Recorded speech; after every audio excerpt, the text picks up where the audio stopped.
স্বয়ংভূ মনু দুটি পুত্র ছিল, এক হলো প্রিয়ব্রত আর এক হলো উত্তানপাদ। প্রিয়ব্রত অতি অল্প বয়সী দেবর্ষী নারদের কাছ থেকে দীক্ষা নিয়ে তিনি গহীন বনে চলে গেছেন তপস্যা করার জন্য। বড় ছেলে যখন সাধু হয়ে গেছে তখন কি করবেন? ছোট ছেলেকে রাজগদ্দিতে বসালেন, রাজা করলেন। ছোট ছেলে বিবাহ করলেন, মানে উত্তানপাদ রাজা বিবাহ করলেন। তার স্ত্রীর নাম হলো সুনীতি। সুনীতি যখন গর্ভবতী অবস্থায় ছিলেন তখন রাজা উত্তানপাদ দিগ্বিজয় করতে বেরিয়েছিলেন। সেখানে এক রাজকন্যা সুরুচিকে তিনি দেখতে পেয়ে তাকে তিনি পছন্দ হয়েছিল এবং তাকে বিবাহ করবেন বলে তাকে রথে করে নিয়ে বাড়িতে রওনা হয়েছেন। কারণ নিয়ম ছিল প্রথম রানীর অনুমতি ছাড়া দ্বিতীয় বিবাহ করা যায় না। তো সেই নীতিরীতি বজায় রাখার জন্য ওই মেয়েটাকে তিনি রথের মধ্যে করে তুলে এনেছেন। যখন তিনি রাজবাড়ির সামনে এসে উপস্থিত হয়েছেন তখন সুনীতি গিয়েছে রাজাকে আরতি করে ভিতরে নিয়ে আসবেন।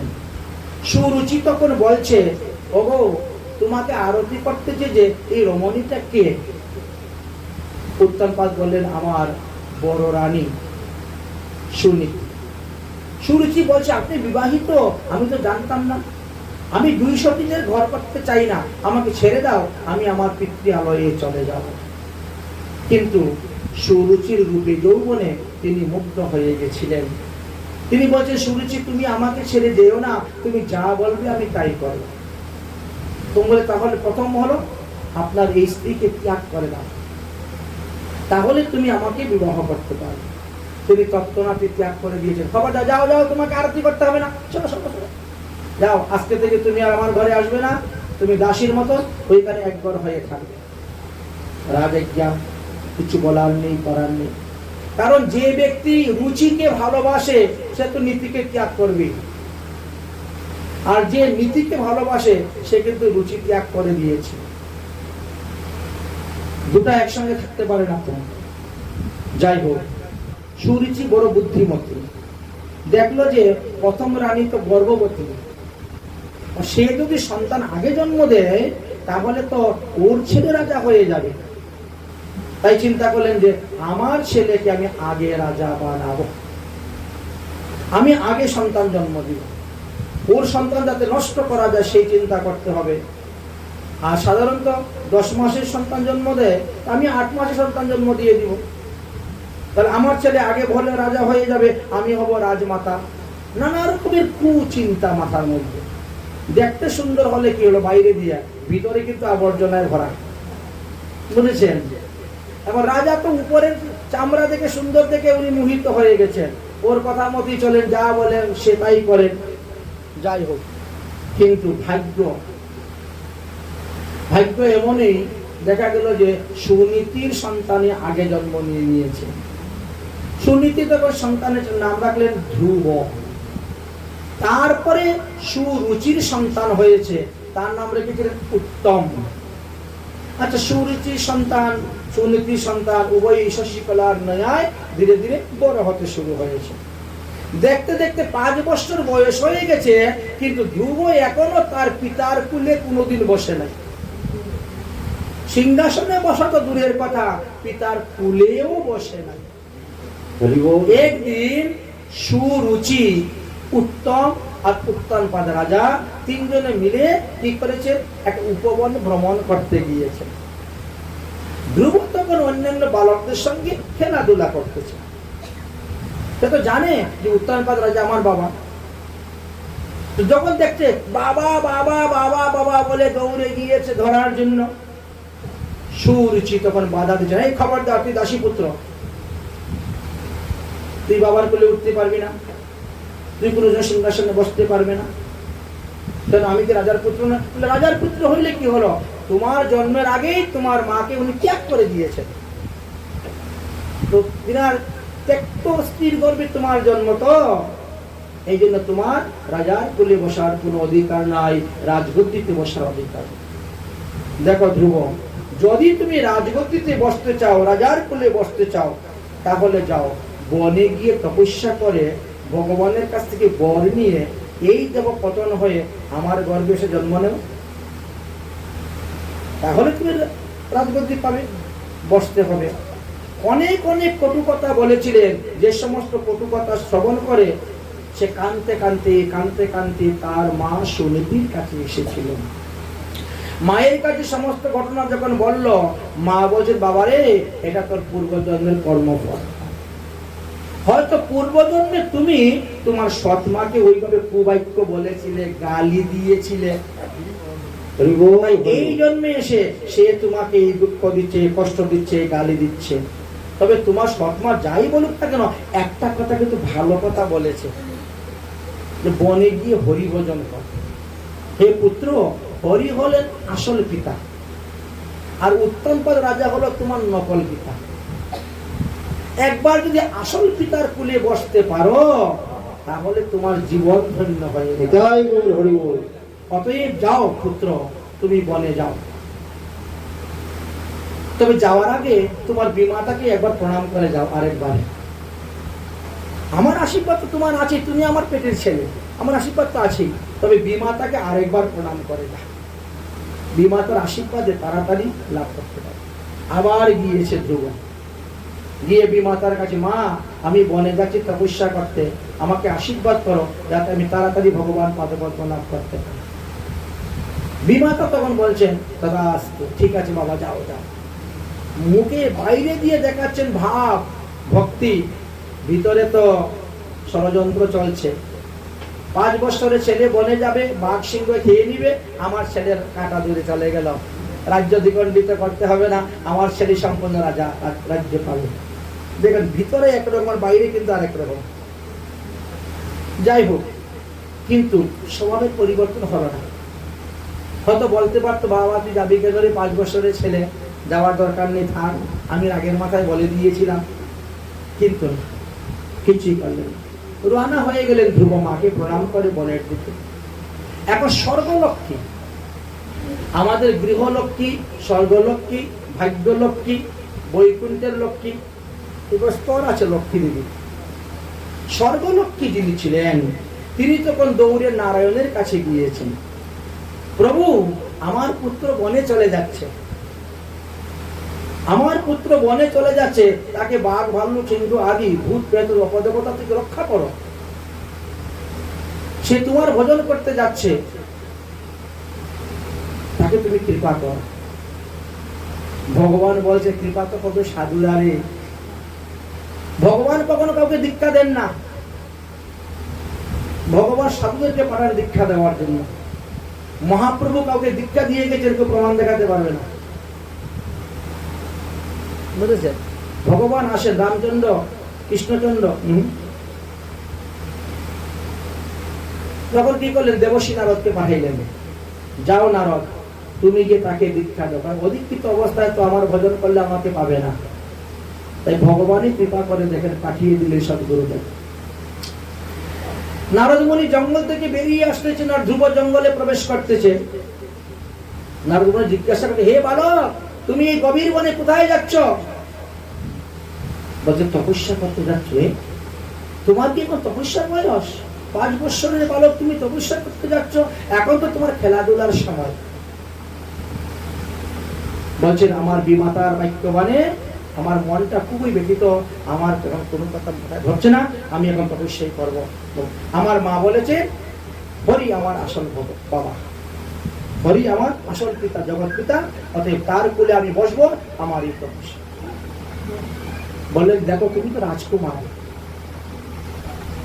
তুমি আদরের ছেলে, বাড়িতে থাকো, সবসময় ক্ষুধা লাগলে, এখন বনে গেলে পরে তোমাকে ক্ষুধা লাগলে খাবে কি? নিদ্রা আসলে ঘুমাবে কোথায়?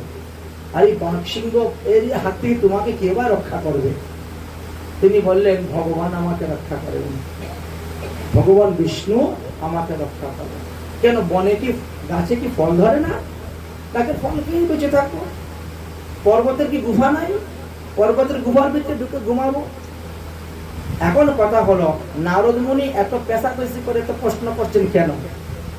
কারণটা হলো, যাকে দীক্ষা দিবেন তাকে একটু বাজিয়ে নিয়ে দীক্ষা দিতে হয়। সে কি দেহশুদ্ধ করার জন্য দীক্ষা নিতে আসছে না ভজন করার জন্য দীক্ষা নিতে আসছে?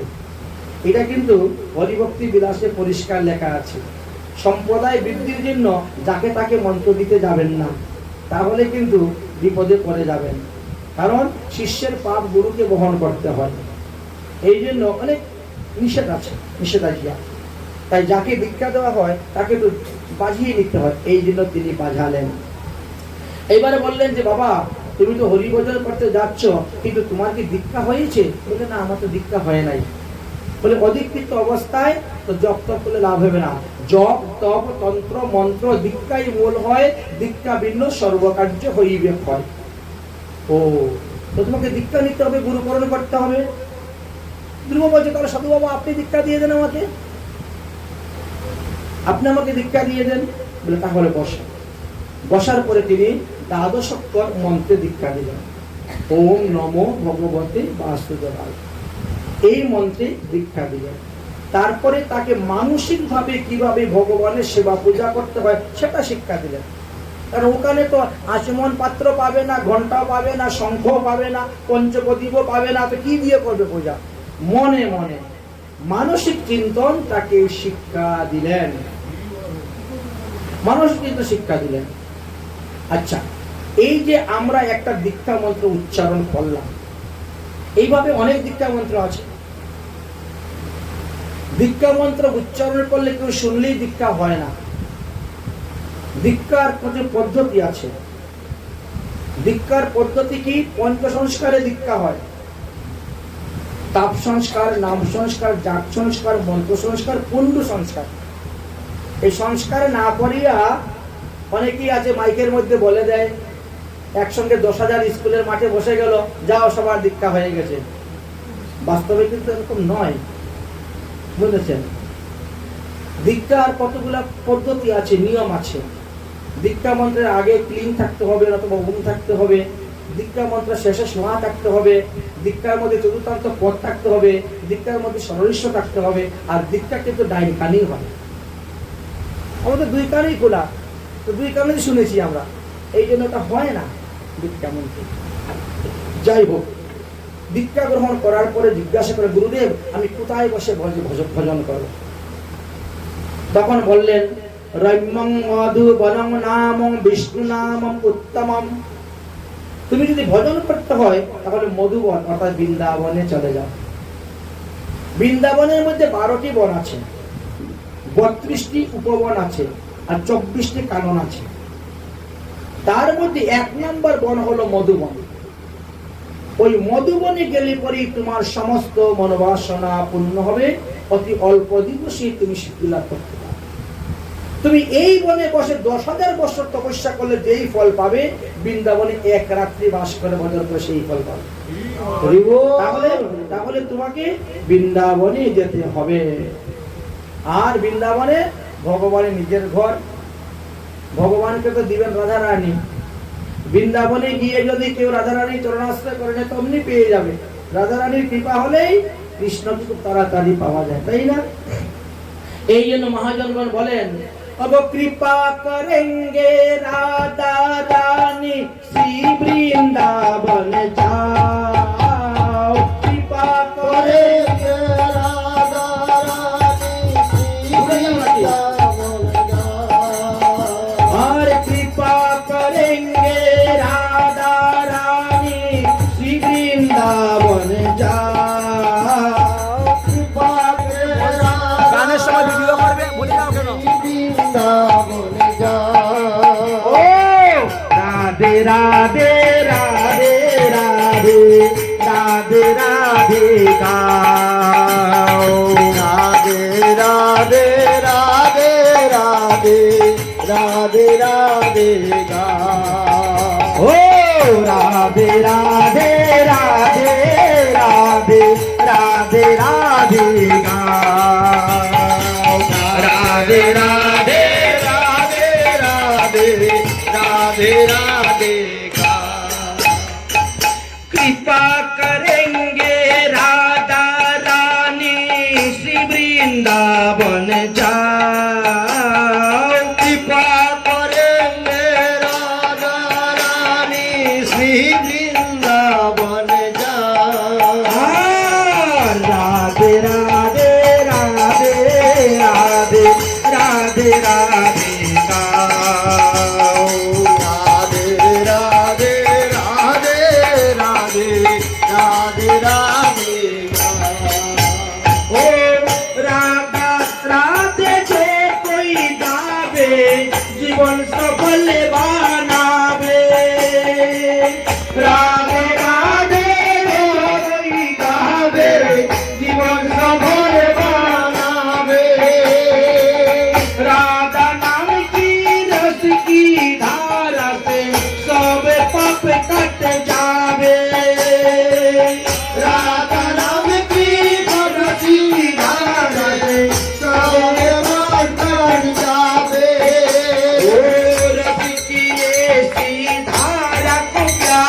मन बसाओ। राधे राधे राधे राधे राधे राधे राधे राधे राधे राधे राधे राधे कृपा करेंगे राधा रानी श्री वृंदावन जाओ। कृपा करेंगे राधा रानी श्री वृंदावन जाओ। राधे राधे राधे राधे राधे राधे गाओ। राधे राधे राधे राधे राधे राधे गाओ। ओ श्री राधा की नाम की महिमा जान ले अब तो प्राणी। श्री राधा की जान ले महिमा जान ले अब तो प्राणी। राधा नाम से पार उतार गयो पापी और ज्ञानी। राधा नाम की पार उतार गयो पापी और ज्ञानी।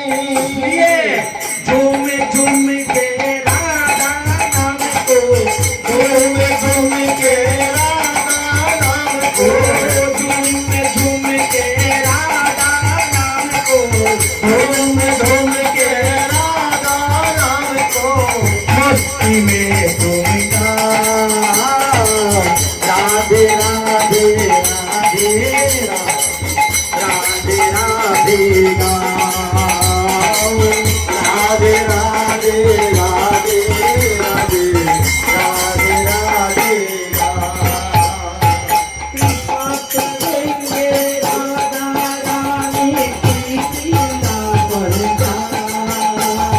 कृपा करेंगे राधा रानी की वृंदावन जाओ। राधे राधे राधे राधे राधे राधे गाओ। राधे राधे राधे राधे राधे राधे गाओ। बोलो वृंदावन धाम की जय, राधा रानी की जय। আজ উত্থানপাদ রাজার ছেলে ধ্রুব সিধা বৃন্দাবনের দিকে রওনা হয়ে গেল। আর এদিকে দেবশ্রী নারদ উত্তানপাদ রাজার রাজভবনে গিয়ে প্রবেশ করলেন। আজ উত্তানপাদ মনের মধ্যে বড় দুঃখ, তিনার আদরের ছেলে বনে চলে গিয়েছে। তাই তিনি নারদ মুনির চরণে পড়ে কান্না করছেন আর বলছেন, আমার ছেলেটা আহা কত ভালো ছিল, সৎ ছেলে, আর এইভাবে হয়ে গেল, আমি গৃহ বেদিনী হয়ে গেছি, ইত্যাদি ইত্যাদি। তখন নারদ মুনি বললেন, দেখুন আপনি নীতিকে ত্যাগ করে দিয়ে ভুল করেছেন। আপনি যে রুচিকে ভালোবেসেছেন, এই রুচির কারণে, রুচির প্রেমেতে আসক্তি হয়ে আপনাকে পরজন্মে নারী হয়ে জন্মগ্রহণ করতে হবে। যে পুরুষ তার স্ত্রীর প্রতি আসক্তি হয়ে যায়, তাকে পরজন্মে স্ত্রী হয়েই জন্মগ্রহণ করতে হয়। অতএব আসক্তি ত্যাগ করুন। আপনার ছেলের যদি মঙ্গল চান, ছেলে যদি তাড়াতাড়ি সিদ্ধি লাভ করে বাড়িতে ফিরতে চান, তাহলে আপনিও ঘরে বসে ভজন করুন। আপনি আজকে থেকে ব্রহ্মচর্য পালন আরম্ভ করে দেন।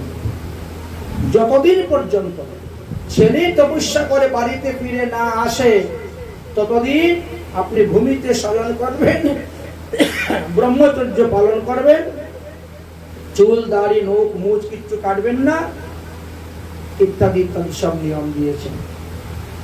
আর যখন তিনি ব্রহ্মচর্য আরম্ভ করলেন, তখন সুরুচি এমনি চলে গেল, দূর হয়ে গেল। এটাই গৌর হরি বল। সুরুচি তখন চলে গেছে, কারণ রুচির যে বিষয়ে বসে তো পাচ্ছে না। এখন নারদ মুনির আদেশ অনুসারে তিনি ব্রহ্মচর্য শুরু করেছেন। এখন রুচির তার প্রয়োজনীয় বস্তু যখন সে পাচ্ছে না, তখন সে আস্তে আস্তে দূরে সরে যাচ্ছে। যাই হোক, ধ্রুব বৃন্দাবনে গেলেন, যমুনার জলে স্নান করলেন, স্নান করে মধুবনে বসে গেলেন তপস্যা করতে। প্রথম মাসের ভজন হলো 3 দিন পর পর আসন থেকে উঠা। 3 দিন পরে তিনি আসন থেকে উঠলেন, কতগুলা কদবেল খেলেন, ফলমূল খেলেন, আবার আসনে বসে গেলেন। 3 দিন পরে আবার আসন থেকে উঠলেন, আবার একটু ফল খেলেন, আবার ভজনে বসলেন। কিন্তু এইভাবে করেও তিনি প্রথম মাসের ভজনে সিদ্ধি লাভ করতে পারলেন না। চিন্তা করলেন তাহলে ভজনের মাত্রাটা না আরো বাড়াতে হবে। পিছনে হাঁটলেন না, বরং আরো ভজনের মাত্রা বাড়াবেন। দ্বিতীয় মাসে নিয়ম করলেন যে 6 দিন পর পর আসন থেকে উঠব। আর সিদ্ধান্ত নিলেন যে বৃন্দাবনের কোনো গাছ থেকে পেরে ফল খাব না। কারণ মুনি ঋষিগণ তারাও বৃক্ষরূপী পৃথিবী এসে বৃন্দাবনে ভজন করতেছেন, বৃক্ষরূপে বৃন্দাবনে ভজন করছেন। অতএব আমি গিয়ে ডাল ভেঙে দিব, পাতা নিয়ে আসি, এই অপরাধে মনে হয় আমার সিদ্ধি লাভ হয় না। তাহলে যে সমস্ত ফল গাছের নিচে পড়ে আছে ওইগুলা খেয়ে জীবন ধারণ করবো। 6 দিন পর পর একবার আসন থেকে উঠলেন, উঠে ওই ফল টল খেলেন, খেয়ে বা ভজন করলেন। এত ভগবানের আর কৃপা হবে না। চিন্তা করলেন তাহলে 3য় মাসে ভজনের মাত্রা আরো বাড়াবো। এবার চিন্তা করলেন 9 দিন পর পর আসন থেকে উঠবো, তবে আর ফল টল খাবো না, ওই যমুনার জলই পান করব। যমুনার জল একবার পেট ভরে খেয়ে নিলাম, নিয়ে ভজন করতে বসে গেলাম। 9 দিন পরে গিয়ে আবার একটু জল নিলাম, খেলাম। 3য় মাস পার হয়ে গেল, এতেও ভগবানের কৃপা হলো না। তাহলে কি করব? তাহলে এখন বায়ু আহার, প্রাণায়ামের দ্বারা বাতাস থেকে খাদ্য সংগ্রহ করা, বায়ু আহার করব। চিন্তা করলেন কি, একবার রেচক কুম্ভ করতে করতে 12 দিন। আপনাকে শ্বাস টানতে যতটা সময় লাগবে তার থেকে 4 গুণ সময় ভিতরে শ্বাসটাকে রাখতে হবে, এবং দ্বিগুণ সময়ে সেই শ্বাস ত্যাগ করতে হয়। বুঝলেন? মনে করেন ওই যে যারা প্রাণায়াম টানায়াম করে না, এরা কিন্তু এইভাবে করে। যতক্ষণ শ্বাস টানে এইভাবে কিনাকে 12 দিন। মনে করেন শ্বাসটা টানতে 4 দিন, আর ভিতরে রেচক করলেন 6 দিন কুম্ভক, তারপরে ছাড়লেন 2 দিন, 12 দিন। এইভাবে আরম্ভ করলেন। কিন্তু এতেও ভগবান পাওয়া গেল না, ভগবানের কৃপা হলো না। 5ম মাসে তিনি 15 দিন পর পর আরম্ভ করলেন, আরো বাড়াই দিলেন মাত্রা, তাতেও হলো না। 6ষ্ঠ মাসে তখন তিনি চিন্তা করলেন বসে বসে ভজন করলে হবে না, এবং উঠে দাঁড়িয়ে ভজন। 2 পায়ের বৃদ্ধাঙ্গুল শুধু খালি মাটির মধ্যে লাগানো, একেবারে উপরে তুলে দিয়েছেন, দিয়ে আরম্ভ করলেন ভজন। এমন জোরে শ্বাস টান দিয়েছেন, একেবারে সমস্ত প্রাণীদের প্রাণবায়ু টেনে রুদ্ধ করে দিয়েছেন। গাছপালা সব বুঝে যাচ্ছে, পশু পাখি সব করে চটপট করতেছে। সমস্ত দেবগণ তখন চিন্তার মধ্যে পড়ে গেলেন। তারা গিয়ে ভগবানের কাছে উপস্থিত হলেন। প্রভু, ধ্রুব এমন জোরে শ্বাস টেনেছে, এখন পৃথিবী প্রাণীদের শ্বাসরুদ্ধ হয়ে গেছে, এখন তো প্রাণী নষ্ট হয়ে যাবে। আপনি যান, ধ্রুবকে গিয়ে কৃপা করুন, দর্শন দিন। দেবতারা স্তুতি করলেন। লিখেছেন মধুবনম বৃক্ষ দৃশিক্ততাম গতঃ। ভগবান তখন মধুবনে আসলেন দেখা দেওয়ার জন্য। দেখা দিতে আসলেন। ধ্রুব তখন ভগবানকে দর্শন পেয়ে ভগবানের চরণে স্তুতি ভক্তি আদি প্রার্থনা আদি করলেন, ভগবানের কুলে বসলেন। তারপরে ভগবান বললেন, এবার তুমি আমার কাছে বর চাও। ধ্রুব বলছেন, আমি কোনো বর আপনার কাছে চাই না, আমি যে আপনার কুলে বসতে পেরেছি এটাই আমার জীবন, আর কিছু চাই না। বললেন, তুমি তো নিষ্কাম ভক্ত নয়, তুমি তো সাকাম ভক্ত। তুমি তো তোমার পিতার কুলে বসবে, রাজগদ্দিতে বসবে, রাজা হবে, এইরকম একটা বাসনা তোমার মনের মধ্যে ছিল। আর সেই বাসনা নিয়ে তুমি আসছিলে বনে ভজন করতে, আর এখন বলছো তুমি রাজগদ্দি চাই না। ধ্রুব তখন একটা মূল্যবান কথা বলছিল। বলছিল ভগবান কোন ব্যক্তি যদি কাজ করাতে যান আর কাজ করাতে যদি পরশমণি পেয়ে যায় তাহলে সেই ব্যক্তি তার কোনো কাজ করায় না, পরশমণি পেয়ে গেছে কাজ করাবো কেন? তো আমিও কাজ করাতে এসেছিলাম, পেয়ে গেছি পরশমণি, আমার আর কাছের দরকার নেই। ভগবান বলছে তুমি বুঝতে পারছো না, ছোট ছেলে তো, দেখো ছোট ছেলেরা না বুঝলো মা কিন্তু তাকে সুন্দর করে সাজায়। ছোট একটা বাচ্চার দেখা এখানে কিক দিবে, ওখানে এই দিবে, সেইখানে দিবে, সাজায়। বাচ্চাকে আনন্দ পায় না, মা আনন্দ পায় বাচ্চাকে সাজিয়ে। তাই আমিও তোমাকে সাজাবো, দেখো আমার আশীর্বাদে। তুমি বাল্যকালে যমুনার তীরে মধুবনে ভজন করে আমাকে পেয়েছ, আর বৃদ্ধকালে গঙ্গার তীরে ভজন করে তুমি আমাকে পাবে। তোমার জন্য এমন একটা লোক আমি তৈরি করে রাখবো যেখানে চন্দ্র সূর্য নক্ষত্র পরিক্রমা করবে, সপ্ত ঋষিগণ পরিক্রমা করবে। তোমার স্থানের নাম হবে ধ্রুব লোক, আমি তোমার জন্য তৈরি করে রাখবো, তুমি সেখানে থাকবে। এখন বর্তমানে আমি তোমাকে আশীর্বাদ দিচ্ছি, তুমি 36,000 বছর রাজত্ব করবে, বিষয় ভোগ করবে, তুমি দুইটি বিবাহ করবে, অনেক সন্তানাদি তোমার জন্ম হইবে, তুমি পৃথিবী শাসন করবে, পালন করবে, তারপরে তুমি আবার আমার স্থানেই যাবে। ভগবানের কথা শুনে ধ্রুব বলছে ওসব কি আর আমার বিমাতা আমাকে করতে দিবে? আর বিমাতার ঘরের ভাই ওরা তো এমনি জ্বলে পুড়ে মরে যাচ্ছে, আর ওইগুলা শুনলে পরে তার উপায়ই নাই, কি যে কিনা করে। বলে চিন্তা করো না, প্রতিটা ব্যক্তিকে তার কর্মের ফল ভোগ করতে হয়। তোমার বিমাতার ঘরের ভাই উত্তম, সে বনে যাবে, যক্ষদের সঙ্গে যুদ্ধ করবে, সেখানে যুদ্ধে মারা যাবে। তোমার বিমাতা উত্তমকে খোঁজার জন্য যাবে, বনের মধ্যে আগুন লেগে যাবে, দাবানলে পড়ে মরে যাবে। যার যে কর্ম করবে তার ফল তাকে ভোগ করতে হয়। তোমাকে যে দুঃখ দিয়েছে, কষ্ট দিয়েছে, তার ফল তুমি পাবে। যাই হোক, ধ্রুব তখন তপস্যা থেকে ফিরে আসলেন বাড়িতে, সবাই আনন্দিত হলেন, ধ্রুবকে রাজগদ্দিতে বসালেন, তাকে রাজা বানাইলেন, তারপরে উত্তম তপস্যা করতে চলে গেলেন। ভগবানের কথা অনুসারে সুরুচিও সেইভাবে মারা গেলেন, উত্তম সেইভাবে মারা গেলেন। ধ্রুব তারপরে তিনি দ্রুমি নামক এক কন্যাকে বিবাহ করেছিলেন, তারপরে ইলা নামক আরেকটি সুন্দরীকে বিবাহ করেছিলেন। ধ্রুবের ঔরসে দ্রুমির গর্ভে কল্প এবং বৎস নামে দুটি সন্তান হয়েছিল, আর ইলার গর্ভে উৎকল নামে একটি পুত্র এবং একটি কন্যা সন্তান জন্মগ্রহণ করেছিল। তাই ধ্রুবের দুইটি বিবাহ হয়েছিল। বৃদ্ধকালে তিনি পুত্রদের উপর রাজ্যভার দিয়ে তিনি হরিভজন করতে চলে গিয়েছিলেন। সত্যযুগের শ্রেষ্ঠ মানুষের মধ্যে ধ্রুবই ছিলেন শ্রেষ্ঠ। যাই হোক, ধ্রুব তপস্যা করতে করতে বৃদ্ধ অবস্থাতে যখন তিনি গঙ্গার তীরে তপস্যা করতে শুরু করলেন, তখন তিনার যাওয়ার সময় এসে উপস্থিত হলো, তখন মৃত্যুদেব এসে উপস্থিত হয়েছিলেন। যম মহারাজের আদেশে এসে উপস্থিত হয়েছেন। আজকে ধ্রুবের কুটিয়ায় এসে উপস্থিত হয়েছেন। ধ্রুব বলছেন আপনি কে? বলছে আমার নাম মৃত্যুদেব। এখানে কেন এসেছেন? বলে আমি তোমাকে স্পর্শ করলেই তোমার এই দেহটা এখানে পড়ে থাকবে, আর তুমি সিদ্ধ দেহ ধারণ করে দিব্য বিমানে বসে ধ্রুবলোকে চলে যাবে। আজকে তোমার শেষ দিন, আজকে তোমার যাওয়ার দিন।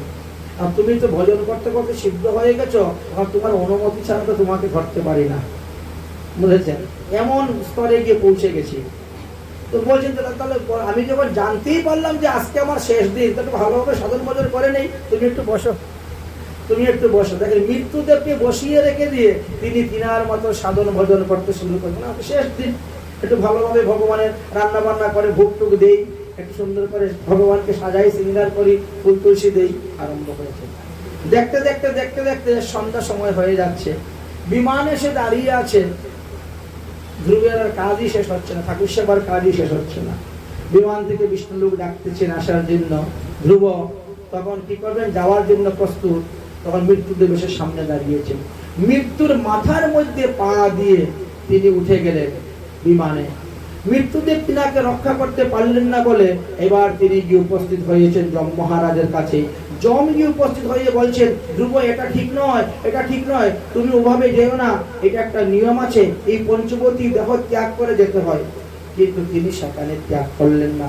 তিনি যমের মাথার মধ্যে পা দিয়ে তিনি চলে গেলেন, গিয়ে সেখানে ধ্রুবলোকে চলে গিয়েছিলেন। এইভাবে ধ্রুব চরিত্র, ধ্রুবের বংশে অনেক রাজাগণ জন্মগ্রহণ করেছিলেন। তার মধ্যে বেন রাজার কথা আলোচনা করা হয়েছে। বেন রাজা ঋষিগণের অভিশাপে মারা গিয়েছিলেন। তার থেকে পিতু মহারাজ জন্মগ্রহণ করেছিলেন। পিতু মহারাজ ভগবানের অংশ অবতার আছেন। এইভাবে আমরা চতুর্থ স্কন্ধ বিশ্রাম দিচ্ছি। এবার আমরা পঞ্চম স্কন্ধের দিকে আস্তে আস্তে প্রবেশ করব। সময়